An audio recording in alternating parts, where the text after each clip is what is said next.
Supreme കോടതിയുടെ നടപടിക്രമങ്ങൾ ഇപ്പോൾ വലിയ ആശങ്കകളും രാഷ്ട്രീയ ചർച്ചകൾക്കും വഴി തുറന്നിരിക്കുകയാണ്. രാജ്യത്തെ ജുഡീഷ്യറിയുടെ ഉന്നത പദവിയിലിരിക്കുന്നവർ പോലും ഒരു രാഷ്ട്രീയ പാർട്ടിയുടെ ഗൂഢലക്ഷ്യങ്ങൾ നടപ്പിലാക്കാനുള്ള ചാലകശക്തിയായി മാറുന്നു എന്ന ചോദ്യമാണ് ഉയരുന്നത്. നിലവിലെ ചീഫ് ജസ്റ്റിസ് സൂര്യകാന്തിന്റെ ഇടപെടലുകൾ BJPക്ക് വേണ്ടി സമർപ്പിക്കാനുള്ള ശ്രമങ്ങളാണ് എന്ന സംശയം ബലപ്പെടുത്തുന്നതാണ് ഈ ദിവസങ്ങളിലെ സുപ്രീം കോടതി നടപടികൾ. തെരഞ്ഞെടുപ്പ് കമ്മീഷൻ രാജ്യമെമ്പാടും നടപ്പാക്കുന്ന SIR നടപടികൾക്കെതിരെ സമർപ്പിക്കുന്ന ഹർജികൾ സുപ്രീം കോടതി പരിഗണിച്ച രീതിയാണ് ഇതിൽ പ്രധാനം. രാജ്യത്തിന്റെ വിവിധ ഭാഗങ്ങളിൽ വോട്ടർ പട്ടികയിൽ നിന്ന് വൻതോതിൽ പേര് നീക്കം ചെയ്യപ്പെടാൻ സാധ്യതയുണ്ടെന്നും ഇത് ഭരണഘടനാ വിരുദ്ധമായ നടപടിയാണെന്നും ഹർജിക്കാർ വാദിച്ചു.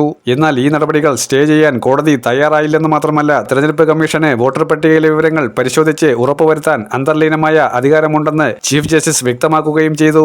കേരളം, പശ്ചിമ ബംഗാൾ തുടങ്ങിയ സംസ്ഥാനങ്ങൾ ശക്തമായ എതിർപ്പാണ് ഉയർത്തിയത്.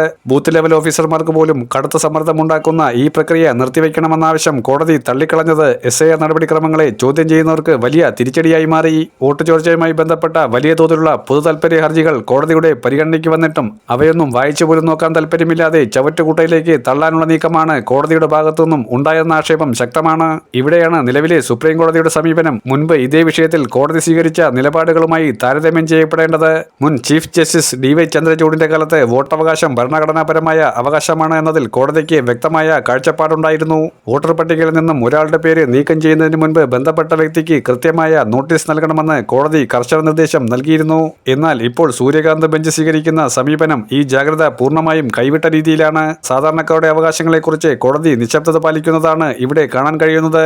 ഇതിൽ ഏറ്റവും അപകടകരമായ നീക്കം ആധാർ കാർഡുമായി ബന്ധപ്പെട്ടതാണ്. ആധാർ കാർഡ് പൗരത്വത്തിന്റെ തെളിവായി കണക്കാക്കാനാവില്ല എന്ന് കോടതി വ്യക്തമാക്കിയതിന്റെ പിന്നിൽ വലിയ രാഷ്ട്രീയമുണ്ട്. SIR നടപടികൾക്ക് സ്റ്റേ നൽകാതിരിക്കുകയും ഒപ്പം തന്നെ ആധാർ പൗരത്വരേഖയല്ല എന്ന് സ്ഥാപിക്കുകയും ചെയ്തതിലൂടെ വോട്ടർമാരെ ഒഴിവാക്കാനുള്ള ഒരു ആസൂത്രിത പദ്ധതിക്ക് കോടതി പച്ചക്കടി കാണിച്ചിരിക്കുന്നു എന്ന അതിശക്തമായ വിമർശനമാണ് ഉയരുന്നത്. ചീഫ് ജസ്റ്റിസ് സൂര്യകാന്ത് തന്റെ സ്ഥാനക്കയറ്റം BJPക്ക് വേണ്ടി ആഘോഷപൂർവ്വം സമർപ്പിച്ചിരിക്കുകയാണ്. ഈയൊരു സാഹചര്യത്തിൽ അദ്ദേഹത്തിന്റെ ഓരോ നീക്കങ്ങളും സൂക്ഷ്മമായി പരിശോധിക്കപ്പെടേണ്ടതുണ്ട്. മുൻ ജസ്റ്റിസുമാർ ഉയർത്തിപ്പിടിച്ച ജനാധിപത്യപരമായ മൂല്യങ്ങളിൽ നിന്നും അകന്നുമാറി അധികാര കേന്ദ്രങ്ങളുടെ താൽപര്യങ്ങൾക്കനുസരിച്ച് നീങ്ങുന്ന ഒരു കോടതി ജനാധിപത്യത്തിന്റെ പരമോന്നത സ്ഥാപനമെന്ന നിലയിൽ അതിന്റെ വിശ്വാസ്യതയെ തന്നെ ഇല്ലാതാക്കുകയാണ്.